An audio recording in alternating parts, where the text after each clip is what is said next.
This song is the song that I first ever written.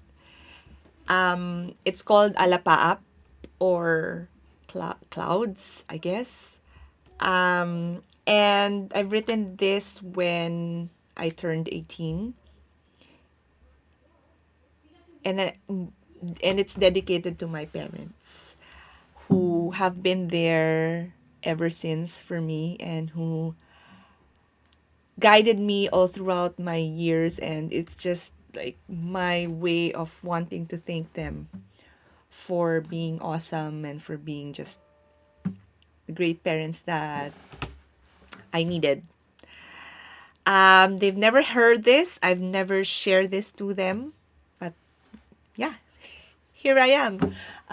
This is for you, Mama and Papa. I love you.